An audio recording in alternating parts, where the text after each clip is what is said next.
Halo, assalamualaikum warahmatullahi wabarakatuh. Selamat datang kembali di Riana Official. Mbak semuanya, gimana kabarnya ini hari? Semoga sehat selalu di perantauan, amin. Semoga terhindar dari mara bahaya, semoga dipermudah segala urusan sama Mbak, amin ya robbal alamin.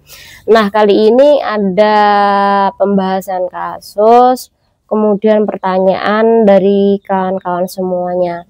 Dan pertanyaan iki silahkan mbak-mbak semuanya simak jika kurang paham. Dan rata-rata iki yang nggak paham adalah anak-anak baru kerja di negara Hong Kong. Jadi silahkan di-share bagi kawan-kawan yang memiliki saudara, teman yang baru kerja di negara Hong Kong, jika mengalami kasus seperti ini. Apa sih tindakannya dan bagaimana sih cara Anda untuk melawannya? Oke, nggak usah lama-lama, nggak usah basa-basi, kita bakal membahas satu persatu hanya channel ini. Setelah Batman ada kucingku satunya lagi nih. Ini namanya Mochi. Oke, tak kerja dulu. Oke, pertanyaan pertama. Jadi Mbak Eki kurang seminggu kerjane genap 5 bulan, Mbak. Tapi sebelum genap 5 bulan, Mbak Eki mengalami pemutusan kontrak kerja secara interminate. Jadi pertanyaannya Mbak adalah, hak apa aja yang selain ia dapat 1 bulan gaji? Kita bakal menjawabnya buat Mbak E ya. Oke, yang pertama, betul Mbak E mendapatkan 1 bulan gaji, tetapi 1 bulan gaji kuwi dikurangi 5 hari karena sekali lagi kurang dari 1 minggu Mbak Eki genap 5 bulan. Jadi dia kerja di tempat majikan sekitaran 23 harian ya Mbak, jika 1 bulan 30 hari 23 hari iki perhitungan gajinya per hari. Bagaimana sih rumus perhitungan gaji per hari ini Mbak? 1 bulan gaji, kemudian yang kedua adalah gaji interminate 1 bulan gaji, kemudian yang ketiga adalah uang perjalanan 100, kemudian tiket atau uang tiket, kemudian cuti tahunan. Karena Mbak Eki bekerja kurang lebih 5 bulan, dia berhak mendapatkan cuti tahunan Mbak. Karena minimal cuti tahunan itu didapat ketika dia atau PRT bekerja sekitaran 3 bulan. Jadi 5 bulan itu Mbak sudah mendapatkan cuti tahunan. Bagaimana sih perhitungannya? 1 tahunnya 7 hari, kemudian setengah tahunnya 3 hari setengah, berarti sekitaran 1,5 hari untuk 3 bulanan Mbak. Oke, semoga bermanfaat buat kawan-kawan semuanya. Kita langsung aja curhatan salah satu temennya kita yang bekerja di negara Hong Kong, dan Mbak Eki kerja di majikan dapat 2 hari. Apa yang menjadi keluhannya? Terus kira-kira kasusnya seperti ini mau dibawa kemana dan bagaimana? Silahkan disimak buat mbak-mbak semuanya. Oke kan kawan, kita bahas kasus yang kedua. Kasus kedua ini adalah pertanyaan salah satu temennya kita Mbak. Jadi pertanyaannya gini, barangkali ada orang di grup ini yang mentalnya belum kuat sama seperti saya. Saya bingung Mbak, saya kan kerja di negara Hong Kong, wih dapat 2 bulan. Jadi ini anak baru kerja di negara Hong Kong, mungkin belum memiliki pengalaman juga kerja dimanapun. Jadi dalam kasus seperti ini dia bingung bagaimana cara menyelesaikan, bagaimana dia iki biar mentalnya ki kuat seperti mbak-mbak yang udah lama kerja di negara Hong Kong. Oke, jadi dia iki menyaksikan, melihat, merasakan majikan nih kalau marah sama Mbak E, barang apapun di sekitar dia iki bisa dibanting Mbak. Bahkan majikan kui kalau marah sama Mbak E, di depan dia ada kain, entah itu taplak meja, entah itu serbet Mbak, iki majikannya sama majikan digunting. Jadi gunting Mbak, kalau marah gunting sampai kecil-kecil iki bisa dilempar. Walaupun tidak kena Mbak E, tapi kan membuat jantung kita kan spot Mbak, deg deg deg deg. Karena apa? Ketakutan dan kaget sama kelakuan majikan. Bahkan ketika selesai gunting kain depan Mbak E yang sedang memarahi Mbak E tadi, majikan sampai melempar gunting ke dekat Mbak E. Untung aja nggak kena Mbak. Nah, jadi tidak hanya kasus seperti itu, Mbaknya iki juga tidak mendapatkan libur, baik itu public holiday maupun libur 1 minggu 1 kali. Jadi selama dia kerja 2 bulan dia tidak mendapatkan libur. Mungkin majikannya takut kalau Mbak Eki melarikan diri, majikannya mungkin takut kalau Mbak Eki melaporkan kasus dia ke KJRI, ke konsulat atau ke agensi. Kemudian juga ketika Mbak Eki diajak majikan untuk keluar nih, entah itu 2 jam 3 jaman di luar mall belanja, Mbak Eki dilarang untuk pergi ke toilet umum Mbak, dan dilarang untuk berbicara dengan orang Indo ataupun dengan orang lokal sekalipun. Jadi tidak dikasih kemana-mana, harus standby di dekat si Mbak Eki. Ya mungkin kemungkinan ya Mbak, majikan takut kalau Mbak E melarikan diri, apalagi melaporkan kasusnya dia iki ke konsulate atau KJRI kita. Kemudian ketika Mbak Eki hari Minggu nggak mendapatkan libur, digaji seperti gaji biasa Mbak, jadi tidak ada tambahan. Biasanya yang ada nih, kalau dia lembur dia mendapatkan gaji tambahan, dan kui gajinya tidak seperti gaji bulanan yang dihitung per hari. Contoh 150, 149.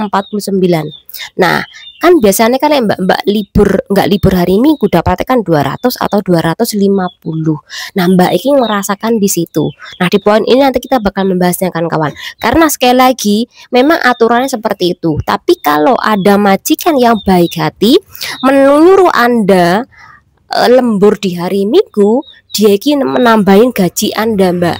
Karena apa? Sebagai rasa terima kasih sama sampean. Walaupun dilarang di dalam kontrak kerja, PRTH itu harus mendapatkan libur 1 minggu 1 kali, tidak boleh tidak libur. Oke, kemudian selanjutnya hari-hari dia kerja ini tidak bisa istirahat siang atau berhenti kerja Mbak. Dari pagi sampai jam 12 malam Mbak Eki kerja nonstop, kerja terus karena bobone iki ada di situ Mbak. Dan hari Senin sampai Jumat Mbak Eki diajak ke rumah anak Bobo. Nah di situ Mbak harus membantu cucunya dia untuk keperluan ambil sekolah, bersih-bersih dan sebagainya. Iki setiap hari Senin sampai Jumat. Jadi kerja di tempat bubone itu cuman hari Sabtu sama Minggu saja. Iki terjadi juga sama mbak-mbak yang lama kerja di negara Hongkong, tetapi dia bisa mendapatkan gaji tambahan Mbak. Contoh gaji dia iki gaji biasa standar ya, 4990. Tapi karena dia membantu anak bobone, dia dapat tambahan gaji 2000 atau 1500 atau 1000, itu ada. Ini mending Mbak. Tapi di kasus ini Mbak nggak mendapatkan tambahan gaji apapun. Kemudian Mbak Eki yang ia tanyakan adalah, Dek Eki kira-kira harus bersyukur nggak di dalam kondisi seperti ini? Karena sekali lagi mental dia Eki dijajah habis-habisan. Oke, di dalam kasus Eki tak kasih info sedikit buat Mbak E ya. Mungkin ada juga kawan-kawan yang mengalami hal yang sama. Jadi kalau sampean sekiranya di tempat majikan mengalami kondisi seperti ini, majikan sampean jahat banget, kemudian suka lempar barang sinak sana sini, kemudian suka gunting sana sini, kemudian suka ngusir sampean, caulah gitu. Nah, mbak-mbak sekali lagi tergantung mentalnya sampean. Kalau sampean sekiranya mentale masih kuat, silakan bertahan. Tapi kalau sampean mentale nggak kuat, mbak-mbak, silakan memutuskan kontrak kerja. Tetapi sebelum Anda memutuskan kontrak kerja, kuwi tulisan mbak tentang kondisi sampean kerja di situ. Atau saat ini nih Anda masih kerja di situ, tulisan sekalipun Anda belum pengen memutuskan kontrak kerja, tulisan mbak. Contoh, majikanku iki suka mengguntingi barang apapun itu, kain apapun itu ketika dia sedang marah sama aku. Dia suka ngelempar barang apapun ketika dia sedang marah sama PRT-nya atau aku.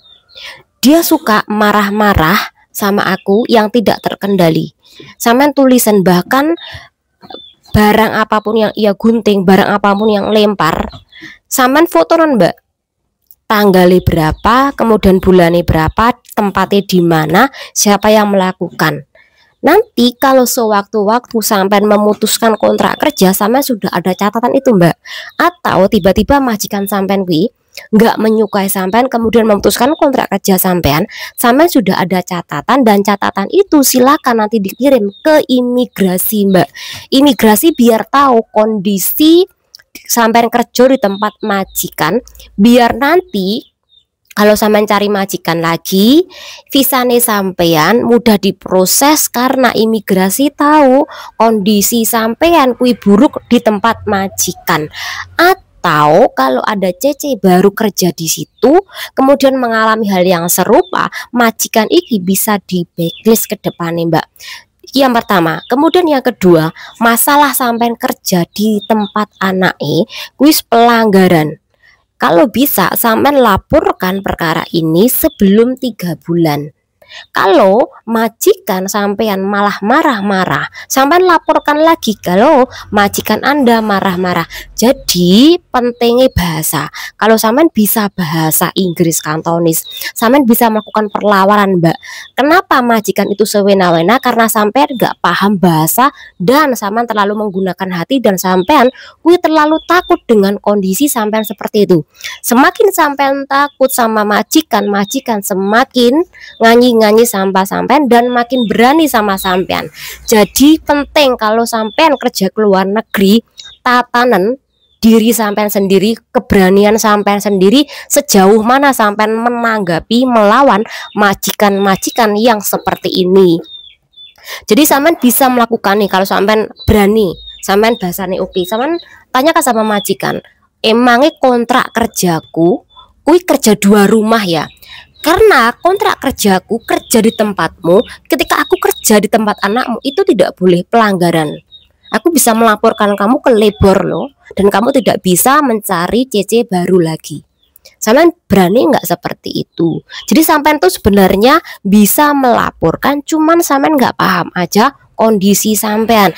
Jadi pertama tulisan dulu mbak tentang kondisi sampean kerja, kemudian kerja 2 rumah, kemudian alamatnya majikan niki di mana, kemudian tempat alamatnya majikan anak sampean gitu, tempat anaknya majikan sampean itu di mana, itu juga ditulis. Sampean jam berapa ke sana, pulang jam berapa, hari jam berapa, hari nih kapan ke sana, ini sampean tulisan detail mbak. Jadi nanti kalau ada apa-apa sampean bisa melaporkan perkara ini ke labor departemen, ke imigrasi. Kalau sampean sekiranya nggak paham juga mengenai kasus seperti ini, makanya penting sekali sampean kui duwe nomere organisasi. Jadi organisasi nanti akan membantu sampean bagaimana cara kasus Anda iki dimasukkan ke labor jika sampean berani menuntut. Ada loh teman aku yang nggak dikasih makan itu bisa nuntut mbak dan menang gini pengadilan, karena sekali lagi dia memiliki bukti mbak.